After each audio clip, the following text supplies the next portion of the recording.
Now is it okay, ma'am? Yes, it's okay. Has our chairperson for the evening come? Yes, ma'am. Yes, I'm ma'am. here. Sayujya is here. Okay. Yeah. I think we can start. Yeah. Yes, ma'am. Okay. Good evening and welcome to the third edition of the Intandem. I am Shabita, coordinator for this evening's edition of Intandem. Today we have the unique approach and the unique topic for this evening. And the topic is performance poetry as a cultural maker. It is going to be chaired by Mrs. Sayujya, Assistant Professor of English, Stella Maris College, Chennai. But today we can see that it is the day of MCC on this Intandem. The three performance poets are from MCC and the chairperson is an alumni of MCC. Moreover, two MCCs have joined in tandem today. They are Dr. Phoebe and Ms. Shweta. Now you can see the three performance poets who are there. Ms. Souparno of 2nd BA English student from MCC, Mr. Emmanuel, 2nd BA English student from MCC, Ms. Madhulika, 3rd BA English student from MCC. I welcome all of you to this online meeting of Intandem. And I would like to share a few notes about our chairperson, Ms. S. Sayujya. Shaija Sanger has completed her BA from MCC Chennai and her MA from the University of Hyderabad. She is currently an assistant professor at the Department of English, Stella Maris College. Her areas of interest include speculative fiction, creative writing, gender studies, and mysticism. She has published a collection of short stories titled as A Symphony of Chance Encounters.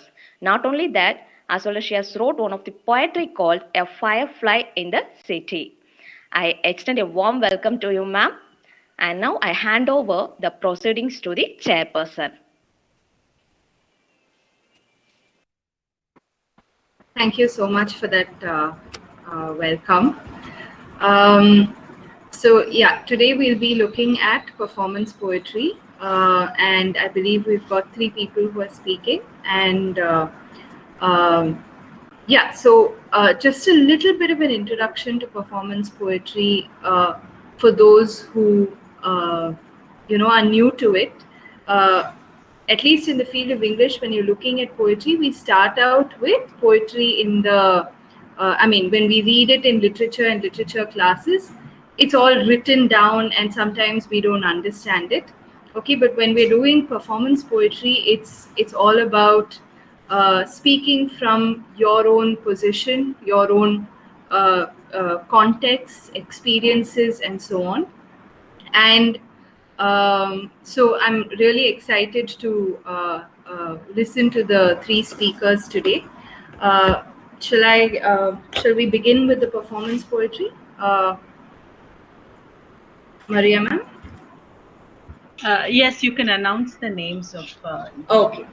Yeah, I think the first speaker is, or first performance poet is Miss Souparno from 2nd BA English, I think, MCC. Would you like to begin? Yes, ma'am. Yes, ma'am. Yeah. Oh, okay. Yeah. Thank you.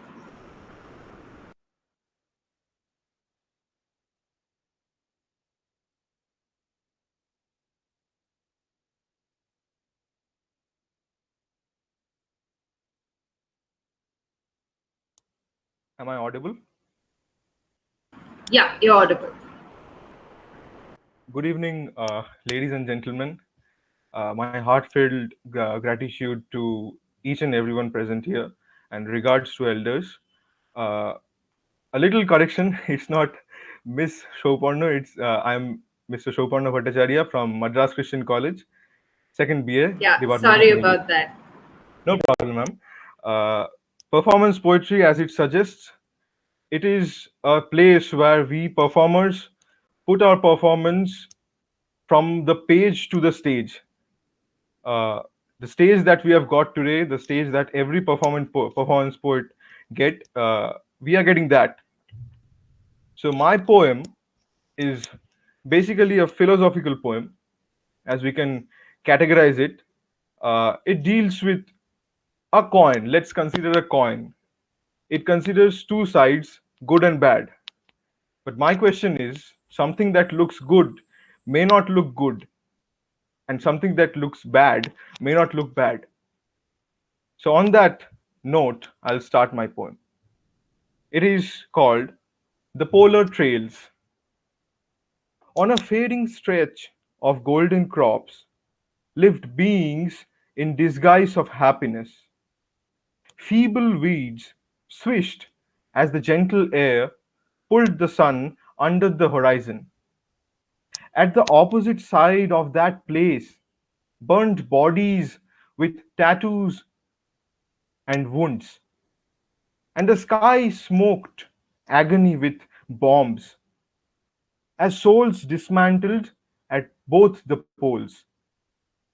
On a riverside, two birds perched in peace. They chirped together and fed their needs.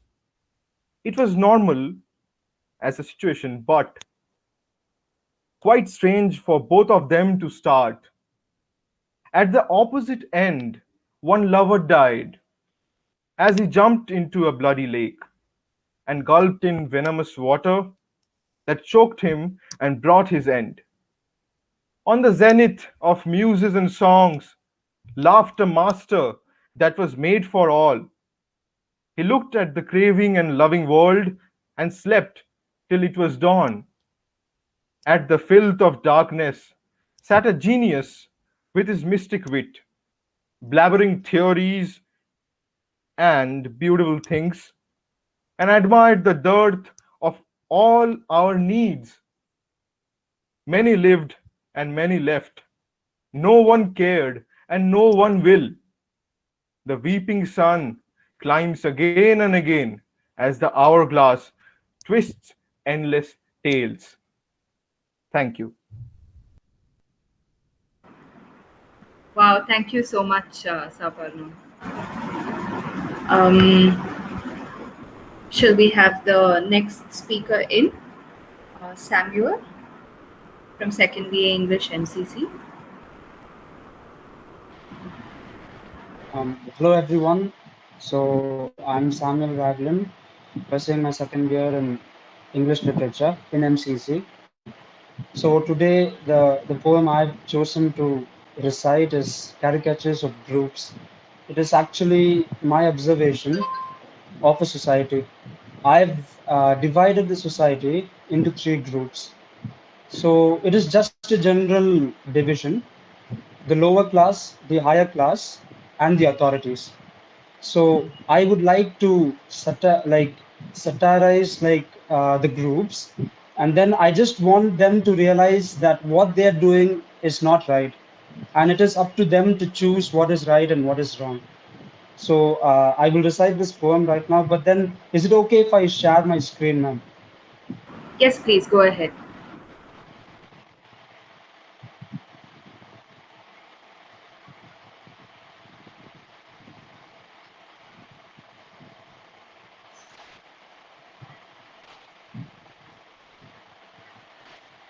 Ma'am, is it visible?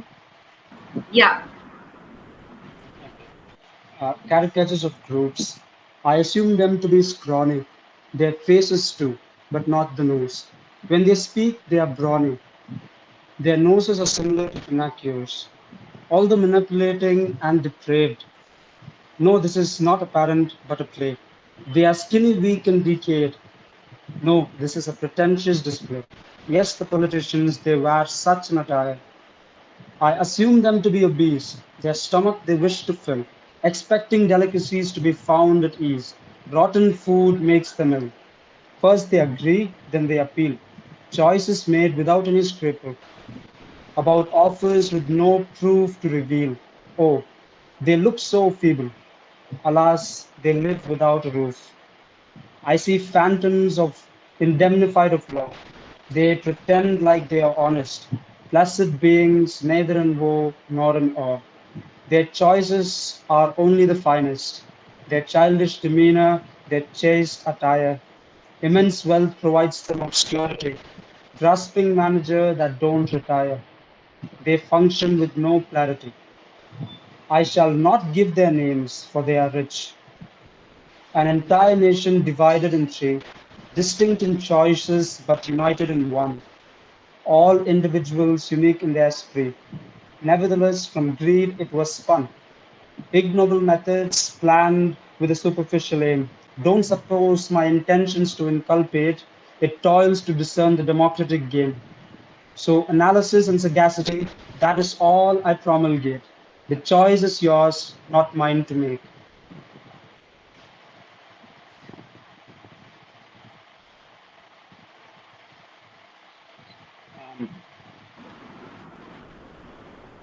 So that was what my intention was.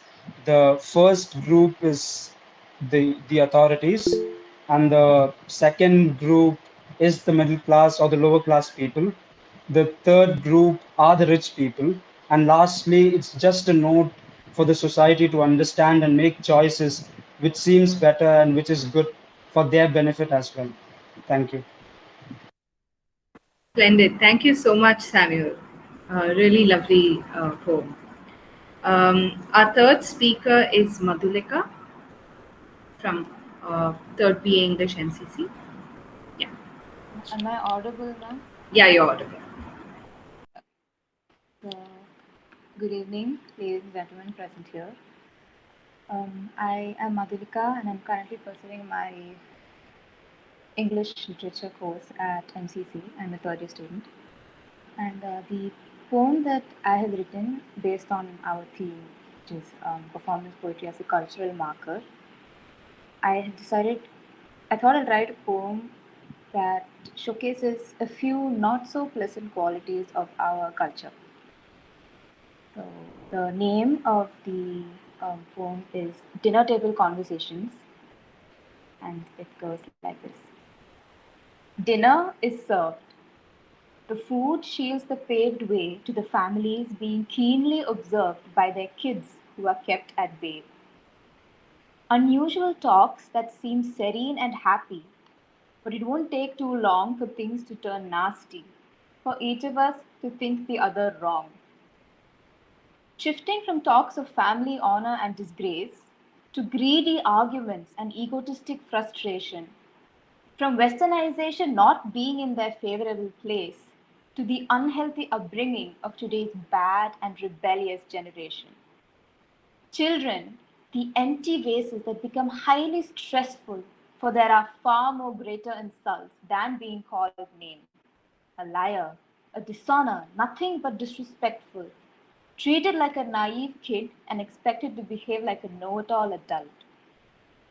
Lectured on how to see and socialize with this society, on how to be a perfectly groomed, flawless boy or girl, by ridiculing, shaming, and even stopping us from becoming who we want to be. Because, of course, that is so not how children from good families behave in this sickly, toxic, culture stricken world. The way we must, as girls, walk, talk, sit, eat, behave, and dress, expected to please the parents, men, and the orthodoxic society in our lives. But, dear oldies, with all due respect, I must mockingly confess that the male chauvinism, patriarchy, sexism, misogyny, and shaming is what unconsciously helps keep together the handle of our knives. Men being told to hide their emotions, to be strong, fearless, and manly, to sexualize women, to objectify, to scandalize them, to never reveal their tears. Using boys will be boys as the standard motto for any family that hides their insecurities, truths, and darkest feminine fears. Hell-bent and obsessed with with pleasing the society, pulling the what will people think card, driving us wild. But let me ask you, is this twisted honor of your broken family far more precious to you than the life of your only child?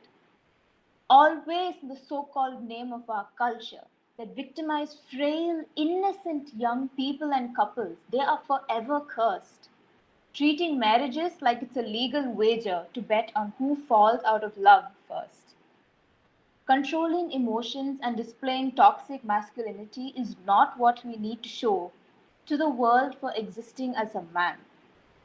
Physical beauty and natural submission is not a debt we owe to the world for existing as a woman.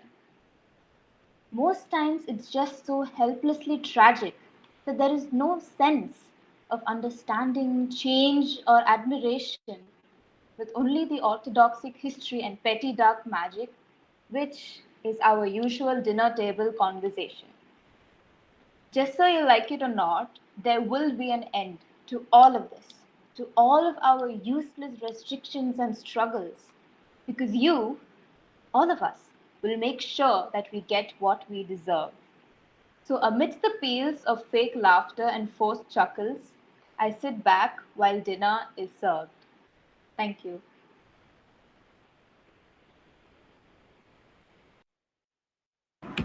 Wow, super. Thank you so much, Madhulika. Before continuing, I just want to ask the three of you who read out your poetry. Can you just tell a little bit about why you wrote it? Like a little more specifically about what pushed you to writing this poem? Just like a couple of lines, maybe. They were all really powerful poems, all of them. We'll start with Souparno. Yes, ma'am. Yeah. Basically, my poem was set. Every poem is set to reveal something or certain kind of information. That's what they are meant for. And in case of mine, I think I have chosen Mirage to be my inspiration for this poem. Okay. What we see in front of us in the society, what we see in front of us to be good or maybe bad, it could be good and bad and vice versa. That's what I meant. Sorry, your voice is breaking.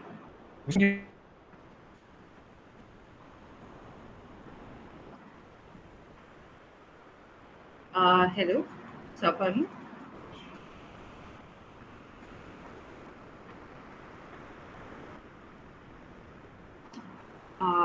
Hello. Yeah. Can you continue? I think your voice broke in between. For the spot, I think interesting people with good qualities, but support them. I'm sorry, Sapano, we're not able to hear you. Or I don't know if it's just me or if everyone else also is facing the same issue. It's a problem with hearing, ma'am. Even we could not hear it. Yeah. Could you maybe either like check your internet connection or see if you need to log back in or type in the chat box? Sorry about this. I mean, these are the hazards of technology, unfortunately.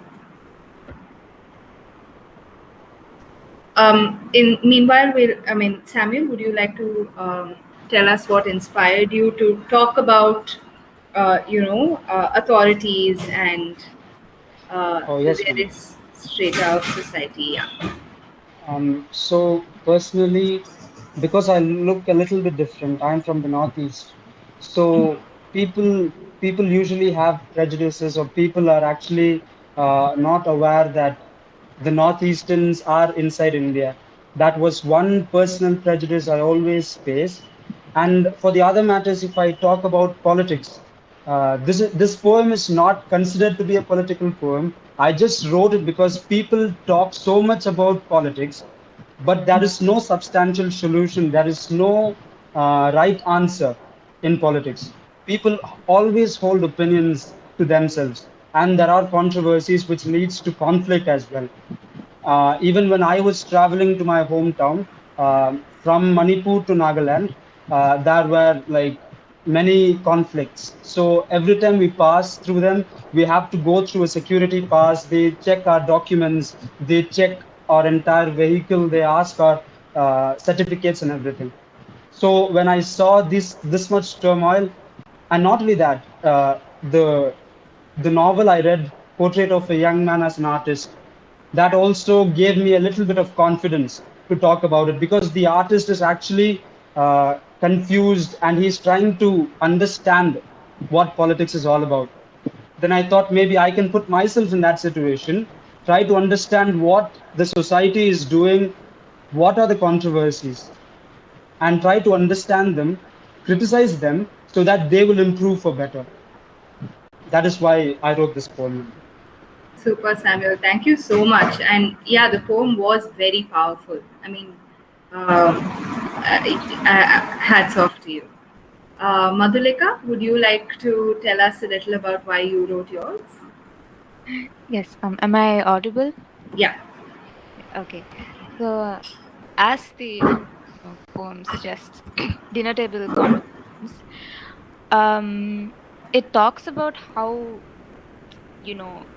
society as such, or the concept of families, friends, the expectations that they have on you, just because you are a girl or just because you are a boy, it sets the bars so high sometimes, as how women, that silence is synonymous to women and strength is synonymous to men. So the society has few concepts like that. And growing up as an only child, there was a lot of unjust things or events that I went through ever since I was young. So, and as the title suggests, dinner table conversations, it's when I sit with my family, or when I try to talk about stuff which are a bit, they may think that I'm not that old enough to talk about stuff like that. So it just talks about the overall problems women and men face in the society, and how the concept of feminism, it benefits both men and women. And it was kind of sad actually, because when I was writing the poem, it came to me so fast, because the words, the sentences, it just came so fast. And it's also kind of sad how many people, especially girls, are able to relate to the poem a lot, and just realize that our country and the world as such has a long way to go to improve. So that's what drove me to write the poem. Thank you so much, Madhulika. Yeah, and that does come through definitely in the poem.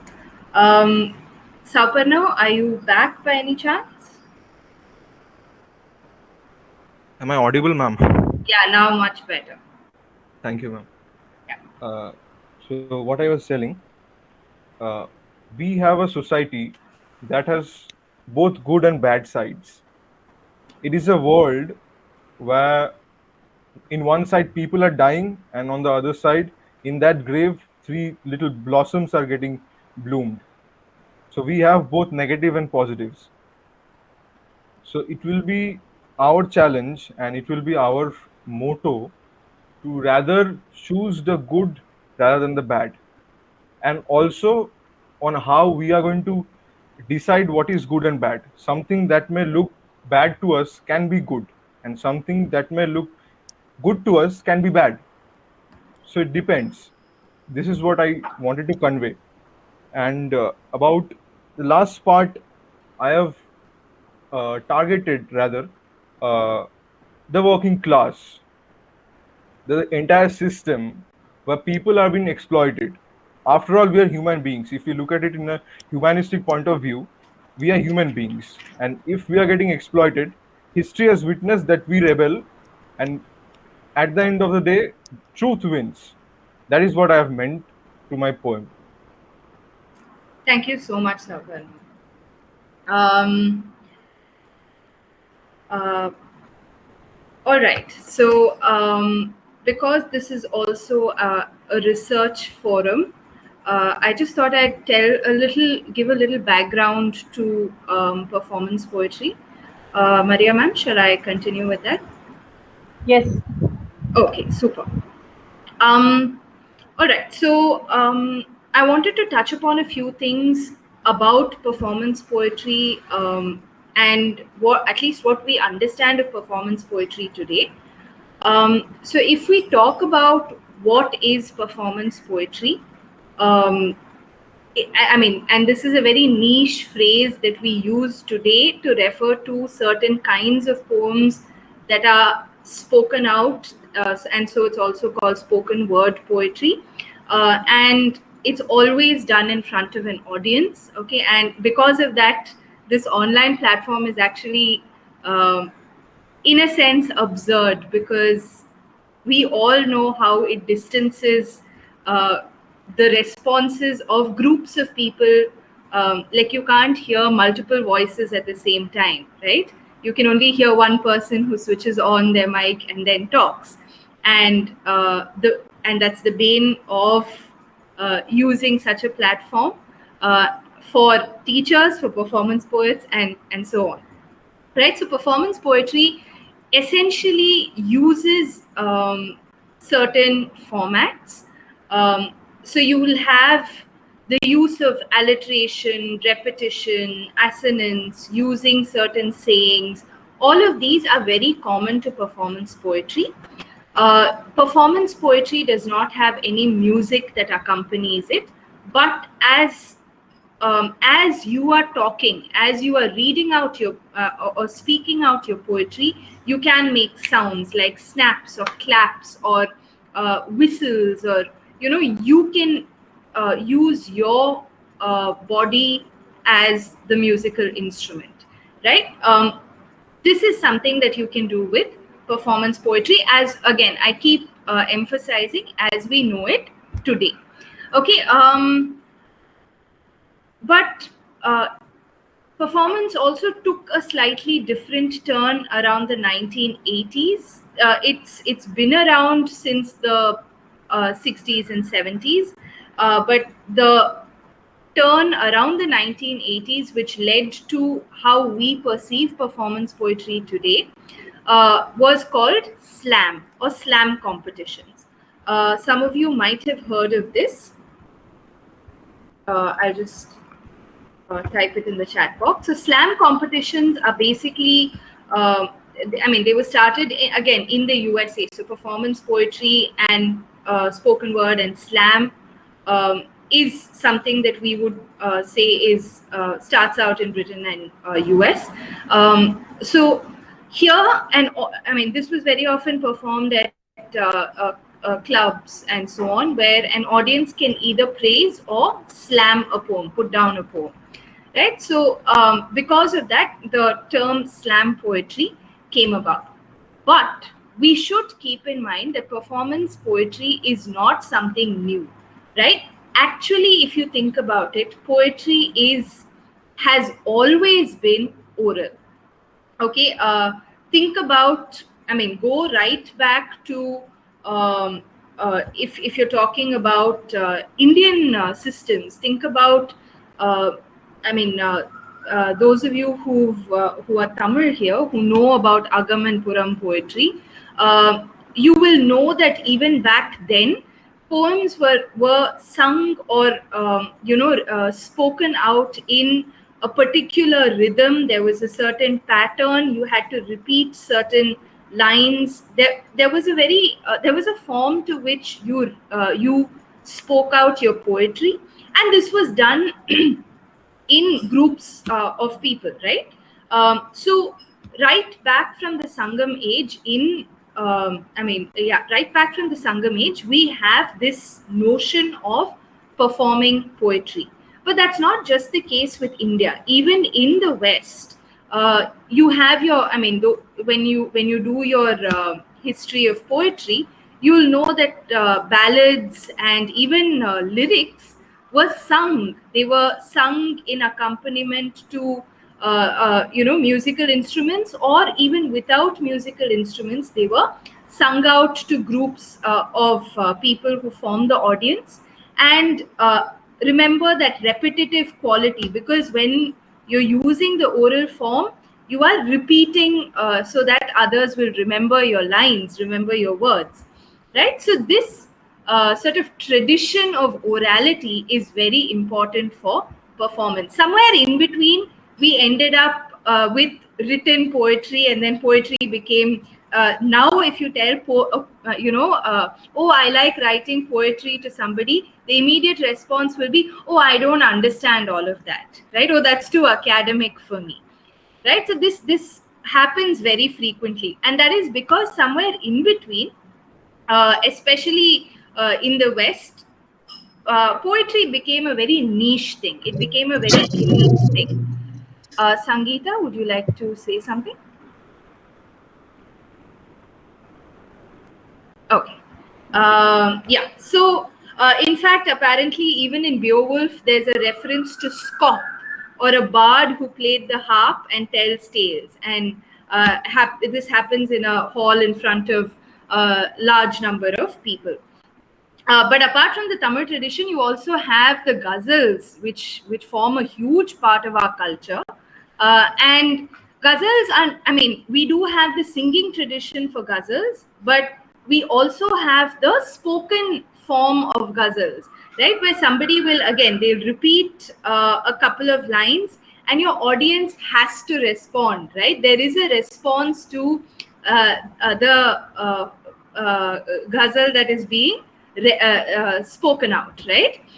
So basically all of these form the orality and the oral tradition that leads to what we are seeing as performance poetry today. Though again, today it is sort of put into a small box where you go to certain spaces where you can read out these poems. Now, the concept behind performance poetry, it's usually that it can be anything under the sun, but it has to be personal. The I has to be there in the poem. It has to resonate with you individually, right? And all of us are used to writing poetry, which is, yes, there's a part of us in the poem, but I'll never use the word I when I'm writing the poem. But performance poetry is all about the I. It's about telling, see, this is exactly what is happening in society. I might be the observer, or it might be happening to me, and I want you, the audience, to know this about myself, about my perspective, and so on, right? So it can be about anything under the sun. But at least today, the idea of performance is attributed to a very subjective position. And this is important because especially people, this is important because from a very personalized view, from sort of looking at poem as this objective thing that you put on paper and you study in college, it has now become something that you can speak out. It's almost like you're talking to your friend. Okay. And again, it happens in public gatherings. Now, historically, around the 1950s and 60s, you had poets like T.S. Eliot, Robert Frost, Dylan Thomas, who are all considered, within quotes, canonical poets, who went on reading tours, they read on radio. Okay, in fact, Robert Frost, he was considered the poet of USA. He read at John F. Kennedy's inauguration as well. So all of these kinds of readings of poetry became, canonical poets seemed to read poetry in public spaces. We also have actors, writers, others who read out already written poems by people who are no longer alive. For example, Benedict Cumberbatch read out, I think, Edgar Allan Poe's Nevermore. Okay, so there was a reading of Coleridge's Rime of the Ancient Mariner by a person called Richard Burton. But again, these are recorded forms of poetry, which is passed on to mass audiences. In the 1940s and 50s, we had another set of poets called the Beat Poets. Can anyone tell me who the Beat Poets were? Do any of you have any of you heard of them?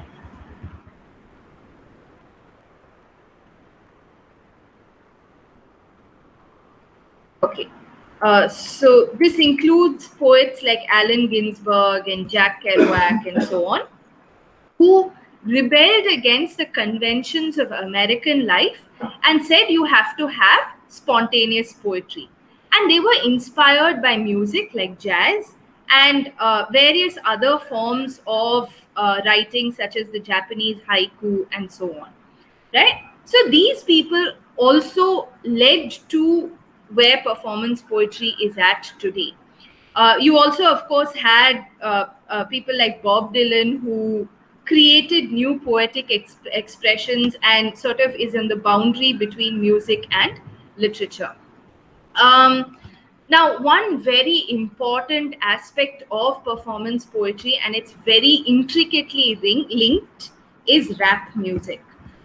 So, rap actually starts out around the 1970s as a poetry of,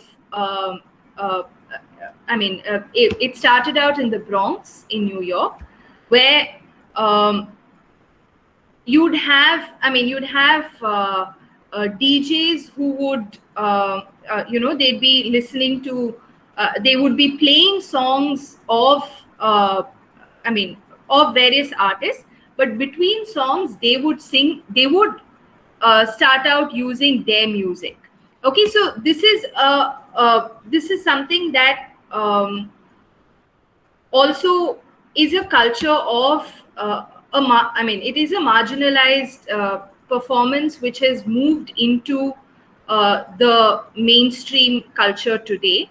Okay, and it wasn't just the music scene in what do you say, in clubs and so on. It starts out as something that it sorry the history of rap starts out with basically the oppressed black communities of USA who are singing their songs of resistance. Okay, and this is something that comes through in their music. Now, this is also a form that has been incorporated across the globe to speak of resistance. So, what is spoken word in our context today? When we refer to spoken word or performance poetry, especially in a country like India, performance has been used as a poetry of protest. So I just want to, I wanted to play two forms of protest poetry, you could say, where um, but these are, of course, situated in India, and one is in Hindi. It's called Yaad Rakha Jayega, and this was uh, by Amir Aziz, and it was used for the anti-CAA rally. And similarly, there was another one. Hello. Okay. And there was another one by Arivu called Sandasaivom, which, now it has become, what do you say, like music is something that, uh, so rap and music is something that Arivu does use together, but it's not necessary that that music is there. Even without the music, the performance of that poetry is in itself one of protest. Now, our question should be, when we talk of performance, we have taken it from a certain space, and there is a certain what do you say, format of no, you should not use music, you should use alliteration and assonance and so on. Now, we can follow those formats, but at the same time, we can also choose to slightly steer away from it. And I feel that this is what some of our poems of protest do. So I'm going to probably wind up with I'll play Sab Yaad Rakha Jayega. If there's time, I'll also play the song by Arivu. Is that fine? Mariam? Perfect. Yes, yes. Okay, just one second. Please tell me if you can see this and if you can hear it.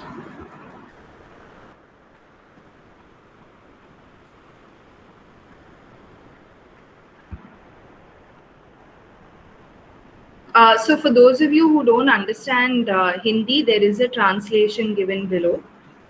So you can read that. जाएगा, सब कुछ याद रखा जाएगा, सब याद रखा जाएगा, सब याद रखा जाएगा, सब कुछ याद रखा जाएगा, सब याद रखा जाएगा, सब कुछ याद रखा जाएगा। तुम्हारी लाठियों और गोलियों से जो कत्ल हुए हैं मेरे यार सब, तुम्हारी लाठियों और गोलियों से जो कत्ल हुए हैं मेरे यार सब, उनकी याद में दिलों को बर्बाद रखा जाएगा, सब याद रखा जाएगा, सब याद रखा जाएगा, सब कुछ याद रखा जाएगा। और तुम स्याहियों से झूठ लिखोगे हमें मालूम है, तुम स्याहियों से झूठ लिखोगे हमें मालूम है, हो हमारे खून से ही हो सही सच जरूर लिखा जाएगा, हो हमारे खून से ही हो सही सच जरूर लिखा जाएगा। और मोबाइल टेलीफोन इंटरनेट भरी दोपहर में बंद करके, मोबाइल टेलीफोन इंटरनेट भरी दोपहर में बंद करके, सर्द अंधेरी रात में पूरे शहर को नजरबंद करके, हथौड़ियां लेकर दफतन मेरे घर में घुस आना, हथौड़ियां लेकर दफतन मेरे घर में घुस आना, मेरा सर बदन मेरी मुख्तसर सी जिंदगी को तोड़ जाना, मेरा सर बदन मेरी मुख्तसर सी जिंदगी को तोड़ जाना। मेरे लखते जिगर मतलब चाइल्ड, माय चाइल्ड, मेरे लखते जिगर को बीच चौराहे पे मारकर, मेरे लखते जिगर को बीच चौराहे पे मारकर, यूं बेअंदाज होकर झुंड में खड़े होकर तुम्हारा मुस्कुराना, सब याद रखा जाएगा, सब याद रखा जाएगा, सब याद रखा जाएगा। और दिन में मीठी मीठी बातें करना सामने से, दिन में मीठी मीठी बातें करना सामने से, सब ठीक है हर जबान में तुतलाना, सब ठीक है हर जबान में तुतलाना, रात होते ही हक मांग रहे लोगों पे लाठियां चलाना, गोलियां चलाना, हम ही पे हमला करके हम ही को हमलावर बताना, सब याद रखा जाएगा, सब याद रखा जाएगा। और ये भी याद रखा जाएगा कि किस किस तरह से तुमने वतन को तोड़ने की साजिशें की, ये भी याद रखा जाएगा कि किस किस तरह से तुमने वतन को तोड़ने की साजिशें की। और ये भी याद रखा जाएगा कि किस किस तरह से हमने वतन को जोड़ने की ख्वाहिशें की, ये भी याद रखा जाएगा कि किस किस तरह से हमने वतन को जोड़ने की ख्वाहिशें की। और जब कभी भी जिक्र आएगा जहां में दौर बुज़दिली का, जब कभी भी जिक्र आएगा जहां में दौर बुज़दिली का, तुम्हारा काम याद रखा जाएगा, जब कभी भी जिक्र आएगा जहां में दौर बुज़दिली का, तुम्हारा काम याद रखा जाएगा। जब कभी भी जिक्र आएगा जहां में तौर जिंदगी का, हमारा नाम याद रखा जाएगा, हमारा नाम याद रखा जाएगा। कि कुछ लोग थे जिनके इरादे टूटे नहीं थे लोहे की हथौड़ियों से, कि कुछ लोग थे जिनके इरादे टूटे नहीं थे लोहे की हथौड़ियों से, कि कुछ लोग थे जो बिके नहीं थे इजारेदारों की कौड़ियों से, कि कुछ लोग थे जो बिके नहीं थे इजारेदारों की कौड़ियों से, और कुछ लोग थे जो टिके रहे थे तूफान नूह के गुजर जाने के बाद तक, कि कुछ लोग थे जो टिके रहे थे तूफान नूह के गुजर जाने के बाद तक, और कुछ लोग थे जो जिंदा रहे थे अपनी मौत की खबर आने के बाद तक, कुछ लोग थे जो जिंदा रहे थे अपनी मौत की खबर आने के बाद तक। भले भूल जाए पलक आंखों को मूंदना, भले भूल जाए पलक आंखों को मूंदना, भले भूल जाए जमी अपनी धूरी पे घूमना, हमारे कटे परों की परवाज को, हमारे फटे गलों की आवाज को याद रखा जाएगा, हमारे फटे गलों की आवाज को याद रखा जाएगा। और तुम रात लिखो, तुम रात लिखो हम चांद लिखेंगे, तुम रात लिखो हम चांद लिखेंगे, तुम जेल में डालो हम दीवार फांद लिखेंगे, तुम रात लिखो हम चांद लिखेंगे, तुम जेल में डालो हम दीवार फांद लिखेंगे, तुम FIR लिखो हमें तैयार लिखेंगे, तुम FIR लिखो हमें तैयार लिखेंगे। और तुम अदालतों से चुटकुले लिखो, तुम अदालतों से चुटकुले लिखो, हम दीवारों पे इंसाफ लिखेंगे, इतनी बहरे भी सुन ले इतनी जोर से बोलेंगे, अंधे भी पढ़ ले इतना साफ लिखेंगे। और तुम काला कमल लिखो, तुम काला कमल लिखो, हम लाल गुलाब लिखेंगे, तुम जमी पे जुल्म लिख दो आसमान पे इनकलाब लिखा जाए, जमी पे जुल्म लिख दो आसमान पे इनकलाब लिखा जाएगा। और ताकि तुम्हारे नाम पर लानतें भेजी जा सके, ताकि तुम्हारे नाम पर लानतें भेजी जा सकें, ताकि तुम्हारे मुजस्समों पर स्टैचूज, ताकि तुम्हारे मुजस्समों पर कालिखें पोती जा सकें, तुम्हारे नाम तुम्हारे मुजस्समों को आबाद रखा जाएगा, सब याद रखा जाएगा।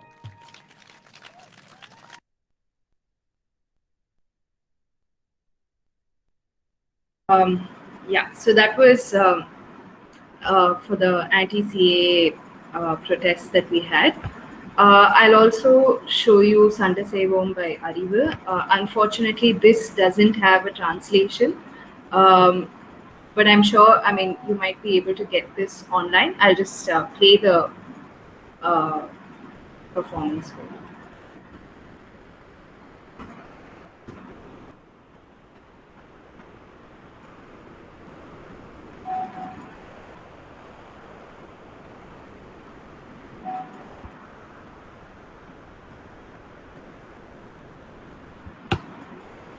Okay, this is very powerful. Just hold on.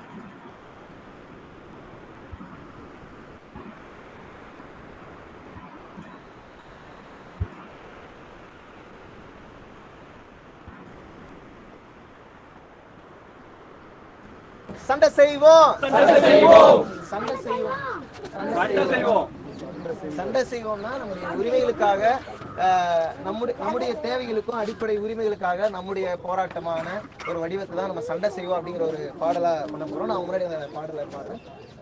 சண்டை செய்வோம் வாடா தமிழா சண்டை செய்வோம் வீதிக்கு இறங்கி சண்டை செய்வோம் ஒன்னா சேர்ந்து சண்டை செய்வோம் உரிமைய பறிச்சா சண்டை செய்வோம் வாடா தமிழா சண்டை செய்வோம் உரிமைய பறிச்சா சண்டை செய்வோம் வீதிக்கு இறங்கி சண்டை செய்வோம் ஒன்னா சேர்ந்து அறிவு நான் உங்க உறவு ஈக்வாலிட்டி தாங்க என் கனவு அம்பேத்கர் பெரியார் என்றைக்கும் அழியார் சிந்திக்க வைத்தது பகுத்தறிவு ஜனநாயகம் அட சுதந்திர நாட்டுக்கு அதுதான் முகம் மனிதனை மதிக்கணும் அதுதான் மதம் சமத்துவம் இருக்கணும் அதுதான் சட்டம் அரசியல் அமைப்புக்கு அடித்தளம் மதச்சார்பின்மையை பறிப்பது மடத்தனம் அதனால் உண்மையை உரைப்பது அவசியம் யா பொதுமறை அமைதி பூமி இந்த மண் தாங்க சிறு குளங்களாக நம்ம வாழ்ந்தோங்க இங்க குதிரை ஏறி சிலர் வந்தாங்க நம்ம தலையில் ஏறிக்கிட்டு நின்னாங்க நிலங்களை பறிச்சு வளங்களையும் அழிச்சு பிறப்புல சனங்களை கூறு பிரிச்சு பரம்பரையாத்தோட மறுத்து அடுத்தவன் உழைப்புல கொழுக்கிற கதை தான் வரலாறு அடுத்தவன் உழைப்புல கொழுக்கிற கதை தான் வரலாறு அதை மறந்திட முடியாது யார் சிறுபான்மை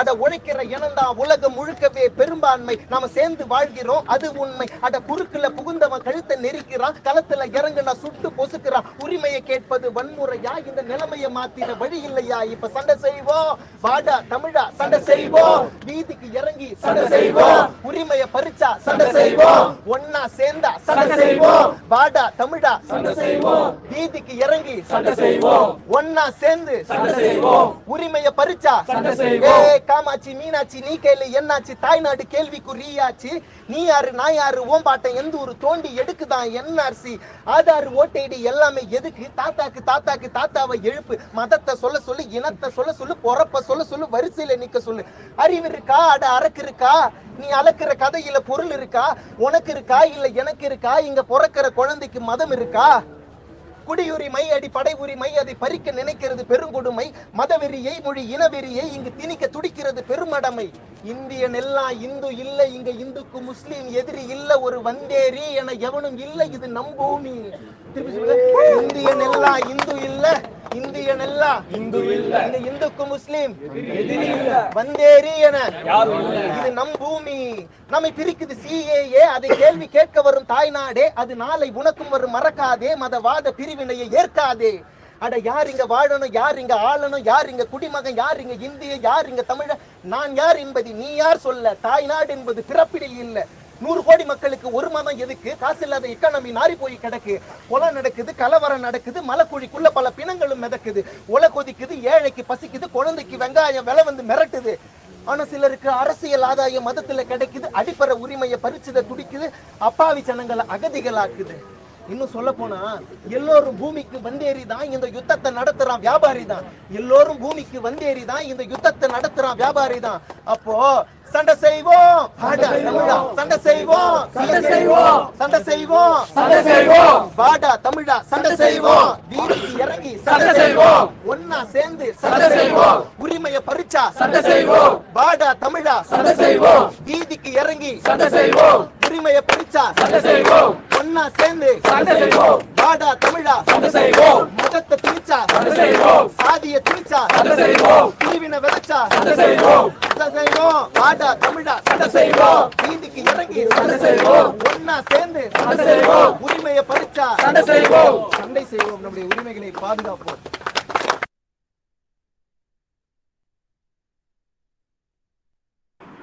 Yeah, so that was the one by Arivu. And yeah, so I'd probably just like to end with that note that when we think of performance, we think of performance as something that you go to, like a cafe or a club, or, you stand in front of a mic and, yeah, absolutely, Ariva rocks. You stand in front of a mic and then you have to put on this act and you have to speak, right? But that is not necessarily what performance poetry is. Performance poetry is a lot more rooted to our own personal lives, right? And though there is this there is this norm that, music should not be used and so on. I mean, I don't know, I think maybe we could redefine those boundaries, and you can see that in the Arivu performance, at least. It's a much more collective thing, right? Everybody is singing, everybody is participating. There's someone who's beatboxing, there's Arivu starts clapping somewhere towards the end, but even before that, there are others who are performing the music for him, right? And so it's no longer just something removed and something. It is personal, very personal, yes, but it is also very, very political. And that combination, I think we can think of, like Maria ma'am was talking about discussing performance poetry as a cultural marker. If we talk about it as a cultural marker in India, I think these are the things that we should take into account. Thank you all so much. Maria ma'am, over to you.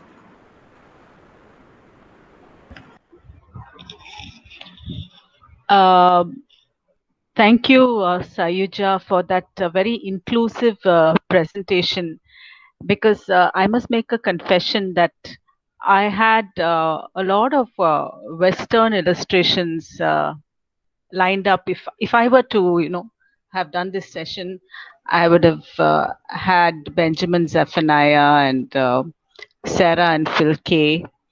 But bringing in these two, one in Hindi, one in Tamil, and then the three students from Madras Christian College bringing their personal observations into the forum. And it's just that they didn't have a mic, a stage to perform. Otherwise, we could have got to see the body language and the more performative aspect of their presentations. So, yeah, I just want to thank you very much for this lovely session.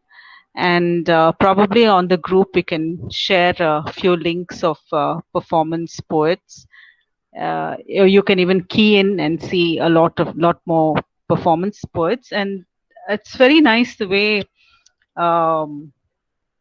Sayujya connected it, took it back to ballads. And the idea of us, of people being minstrels, no? Minstrels, storytellers, and performers, and having a group of listeners around you, and distinguishing between poetry that is read and poetry that is performed. So it was a great learning experience for me, and must have been for sure for each and every one of us. I invite the people who are here to give their comments, ask their questions. We have just a few minutes. I feel we just need not just keep an eye on the time and wind up, because it was so invigorating and intellectually engaging, this one. So I think we have, definitely there are people who'd like to say things, and I'm sorry if I've taken up your time. I've eaten into everybody else's time. Please come on board.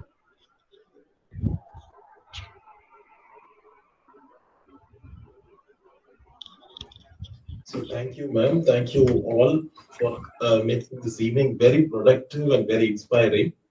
I have a special word of appreciation and congratulations to the three young, vibrant participants from Madras Christian College who made this evening very memorable for us. And for Sayujya Shankar, Professor Sayujya Shankar, she was also an old student at MCC, who was, it was like a icing on the cake. She gave a very beautiful outline to what performance poetry is all about.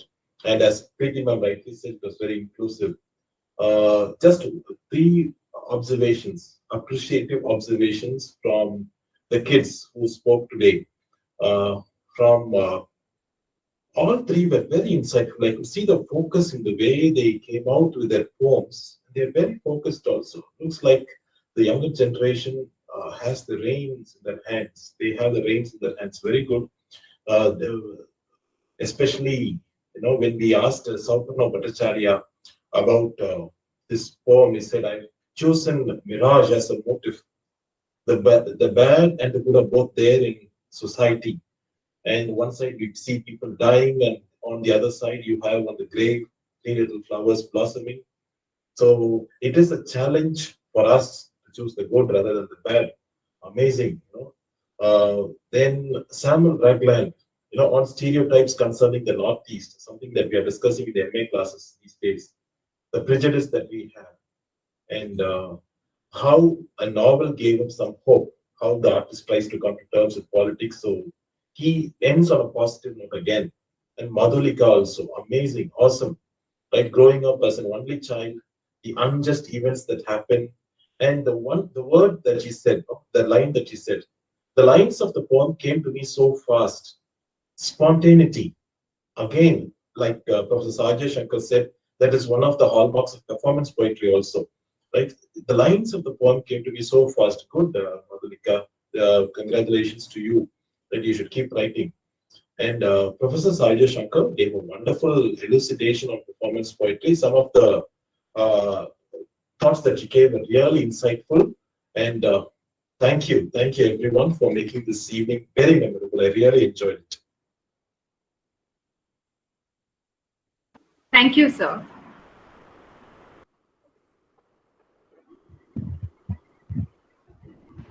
About around 10 years ago, I used to feel coming back from college, Pachepa students used to start boarding the bus from Balluvarkot till we reach Pachepas. They would make racket, right? Like they could bang on the bus, and one would start singing. I think it is a Ghana kind of, and I used to get irritated at first because it was so loud and noisy, and they would take over the bus fully. But it was then I started. I almost every day I used to listen to this, to what they were saying. Many of their contemporary issues, right, whatever they had, would come out.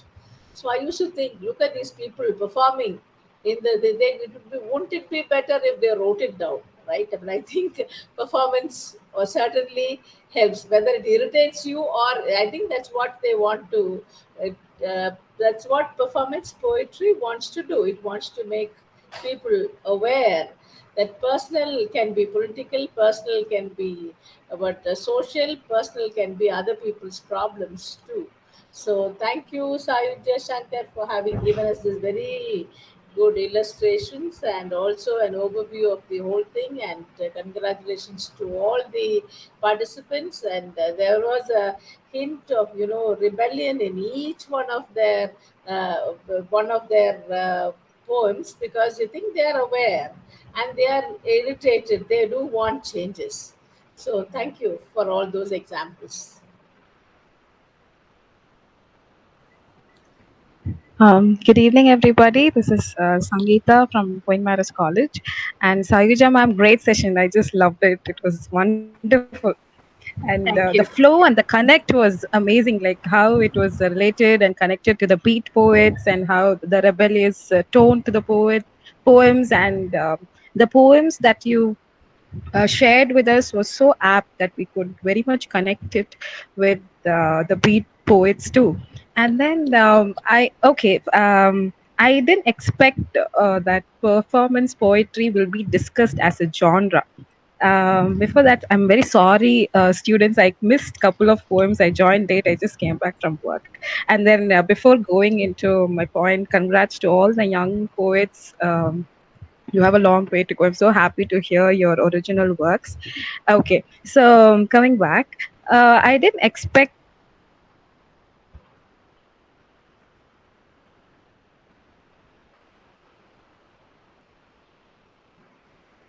that performance poetry will be discussed as a genre.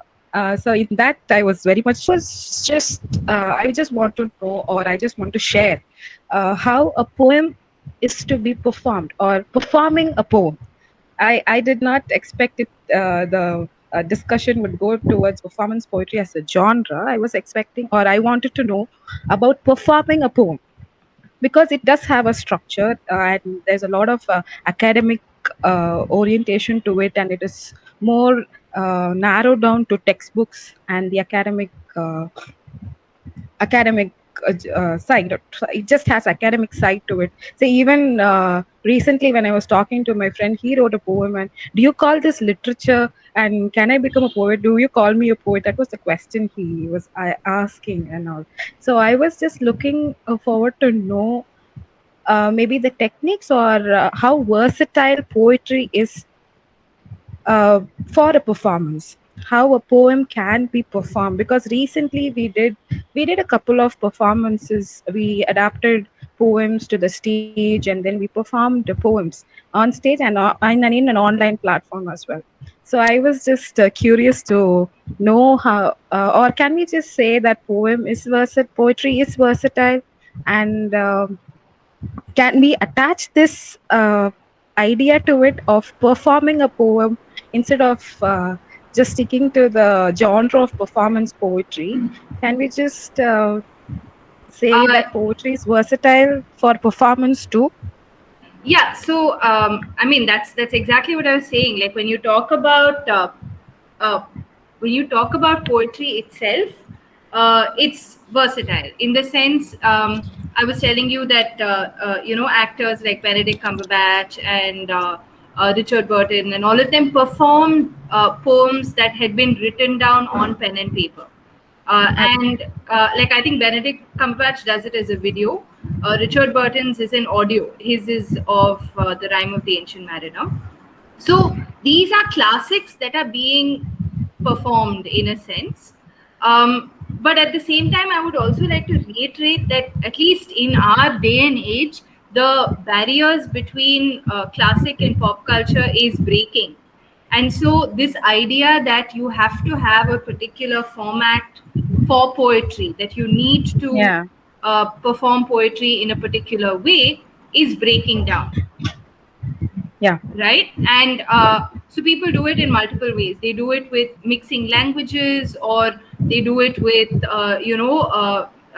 mixing movement, and they look at the body language speaks much more than the words. Like there are silences which the body language fills.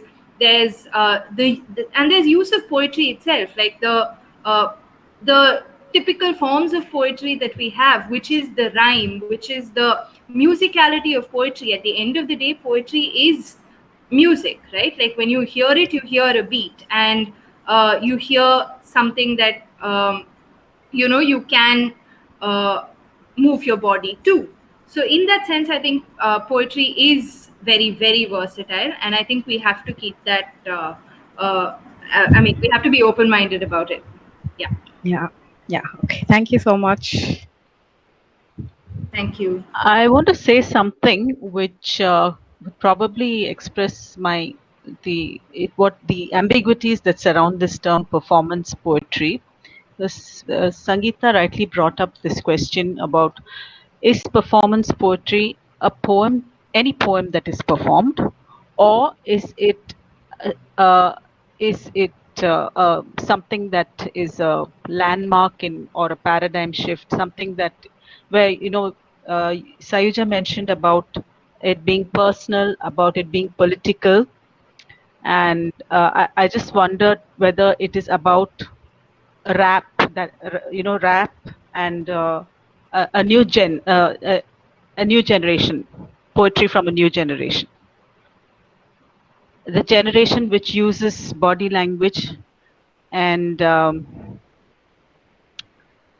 which would bring in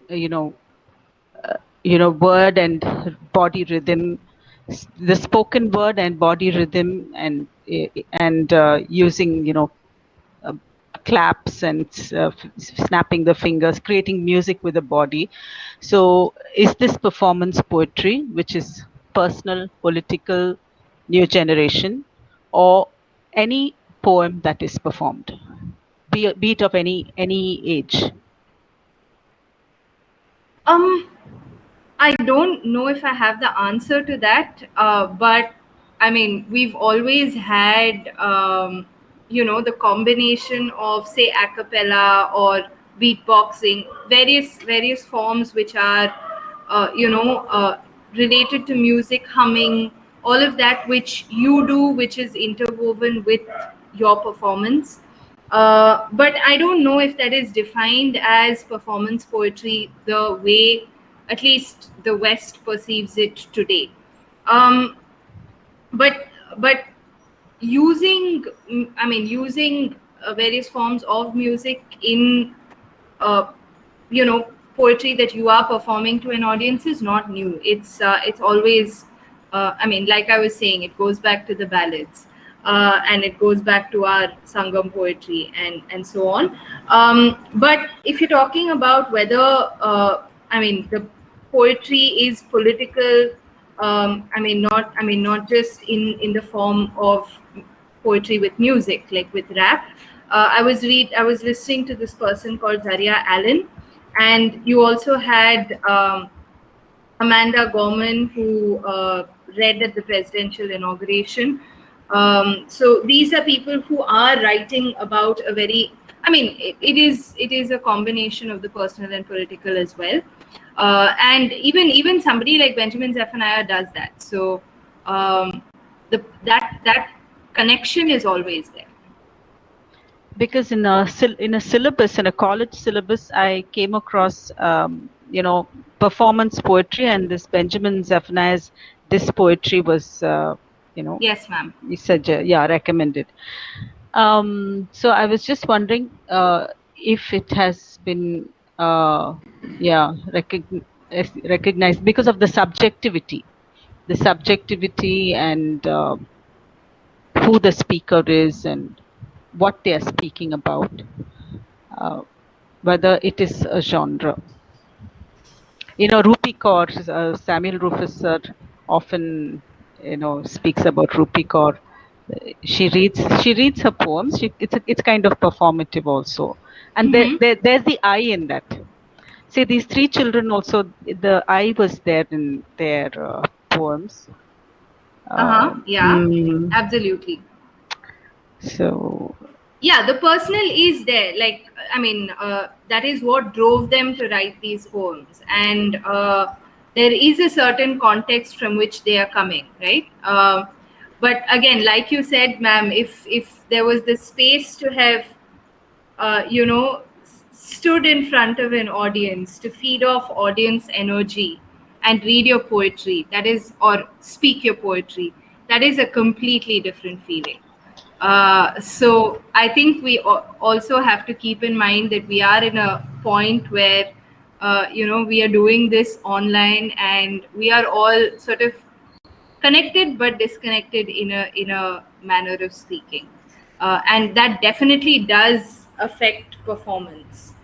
We get to see videos of performers, but at the end of the day, they are also standing in front of a whole group of people and speaking out, and these are the things that are getting recorded. So we have to keep that in mind as well, I suppose.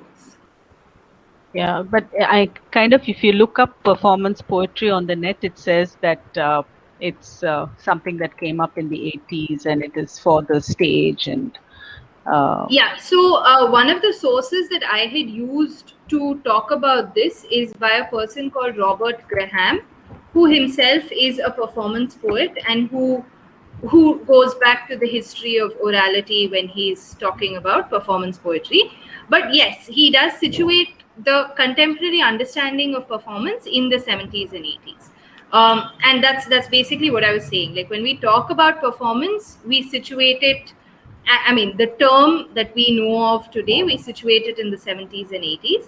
But because you were talking about it as a cultural marker, and that was the topic, if we bring it to our own context, I don't see why we should restrict it, because that's actually a very niche space. Spaces function very differently in USA and in India, right? Like, to have you going to a club and performing poetry is going to be very niche.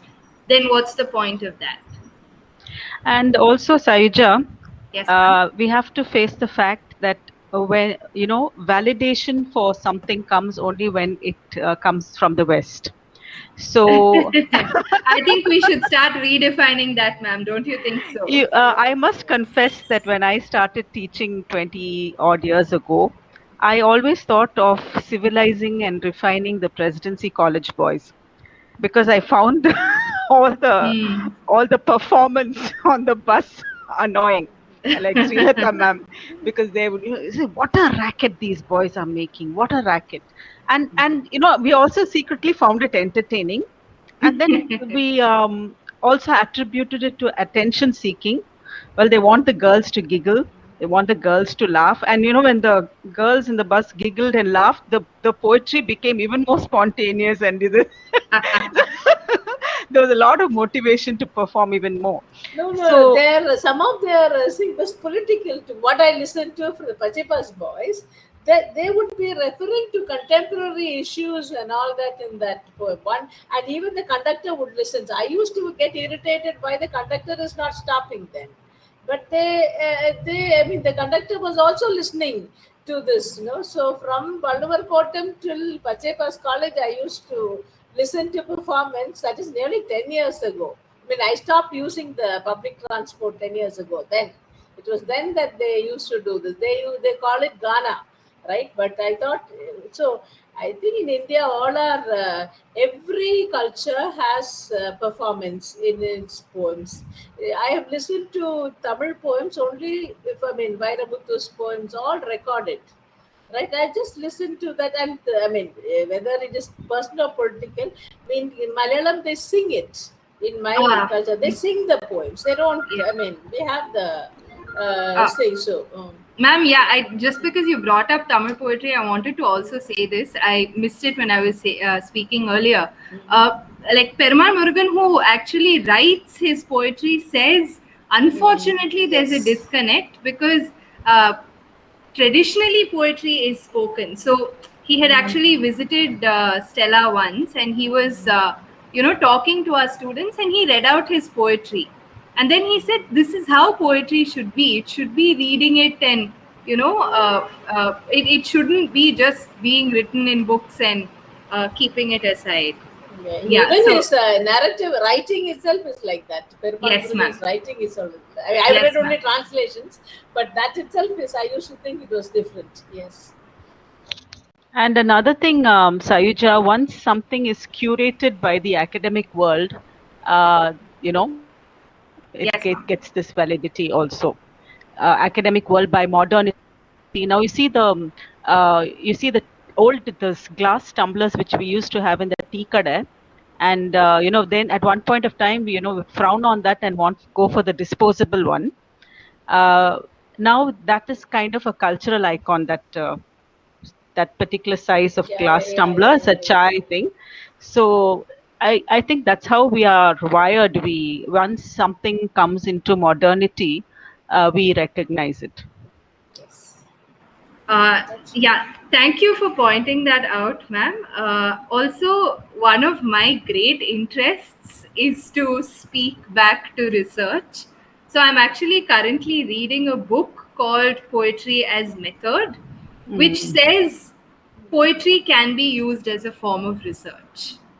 And when Srilata ma'am was talking about, boys on the bus singing very political songs, that is poetry which is academic. We tend not to think of it like that, but there are people across the globe, across communities that are building solidarity, who try to speak back to these narratives. At the end of the day, that's how post-colonialism and subalternity entered academia. Unfortunately, that's used in a very theoretical manner by a lot of people. But just because, I agree with you that unfortunately getting into academia, being appreciated by the West, gives a certain validity to narratives, but that doesn't always need to be the case. you can sort of create those alternate spaces. And I think a lot of people are working towards that. I'll just write that book. It's a very interesting book. It's called Poetry as Method, by, I think, Sandra Faulkner. So you can look it up. I think it's yeah. But I don't think we need to be embarrassed about validation by academia, because everybody wants to be educated, and good that academia is including other voices.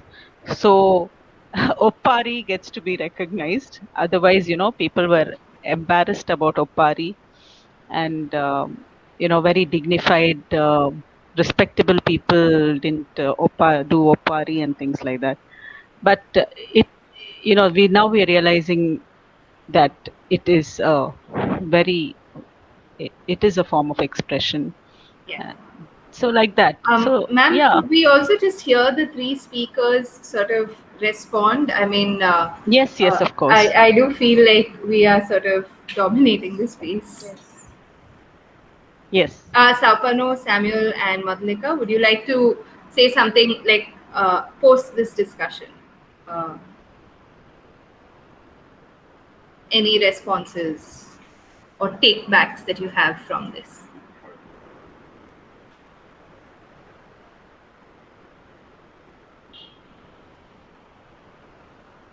Okay. Yes, hello. Am I audible? Yeah, you're audible. So performance poetry, I stumbled upon it when I watched a video of there's this speaker called Aranya Johar. I've also seen quite of her videos of her performing spoken word poetry, and so I thought, I was young by then, so the only um, you know view or expectation I've had over poetry was, that every last word should rhyme with the next line's last word. So then when I saw that she was speaking, Yeah. she was just speaking by heart, and her words were put together, and her overall speech made a lot of sense, and it was really, you're able to connect to it, you were able to relate to it. So I thought, okay, so there are other forms of poetry too, so why don't I try to, write something similar to that. So Super. so when I tried, I thought you're supposed to, fix it in a certain meter or a certain rhythm, but so I thought, okay, it's not supposedly compulsory. So as long as you're able to give out the message what you want the readers or the listeners to get, to understand what you're trying to say. So that's how. I think. True. Yeah, you're right. And I think the focus is on like pauses, and then moving from the pauses, and yeah, the way you say it matters quite a bit. yeah, it does. A few giggles here and there, glaring at the audience, just yeah. So it being a bit dramatic, it kind of that's true. Yeah, it emphasizes your point more, making it more entertaining. Yeah.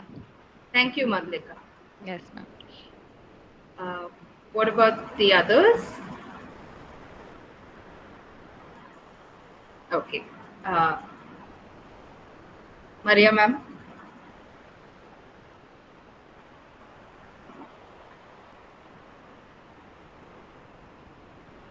Samuel and Souparno could wrap it up for us with their comments, and with that we'll close.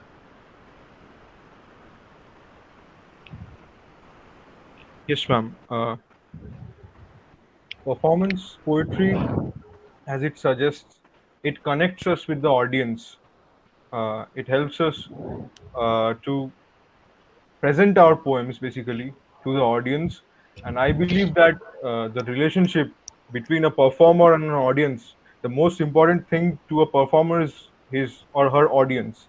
So in case of performance poetry, true, it is something like that. So I'm really in love with it, and I personally am doing performance poetry for the last 1 year. I do write poems in Bengali and then present it in my vlogs. So that's what about my experience with it. Thank you, ma'am. Oh wow, Souparno, that's really nice. At some point in time, you should read your Bengali works to us as well. Thank you, ma'am. Sure, ma'am. Yeah, thank you. Samuel? Yes, so I actually don't speak much. So literature or creative writing is the only way I dispose or uh, push all my thoughts into.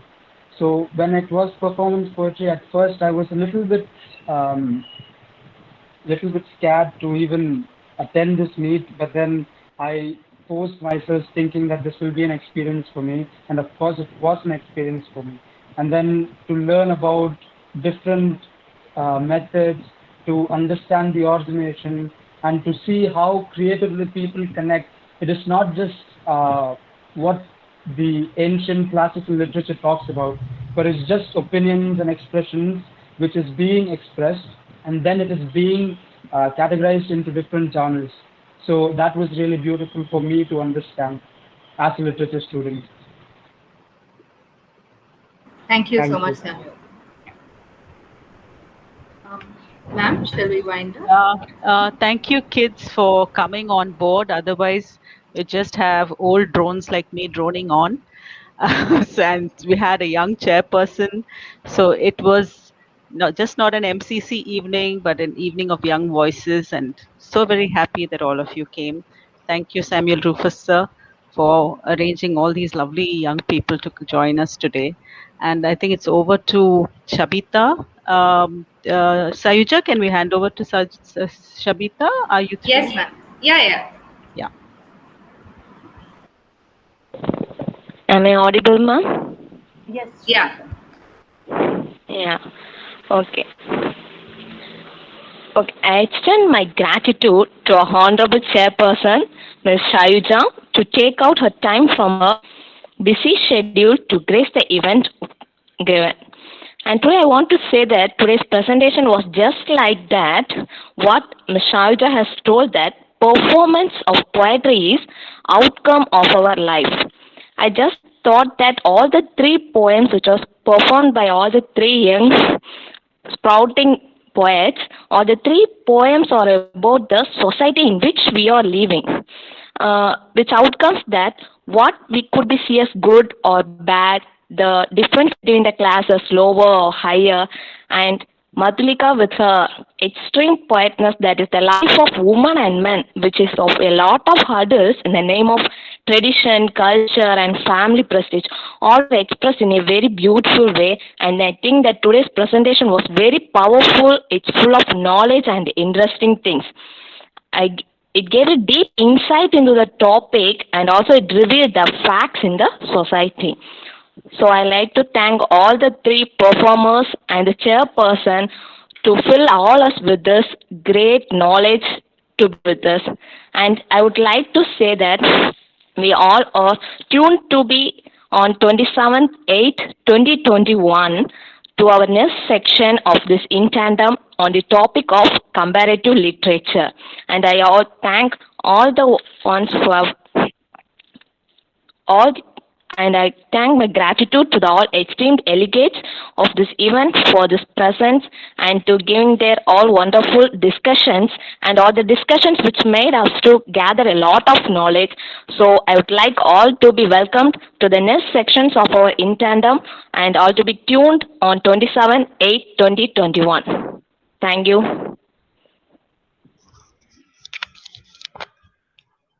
Thank you. So,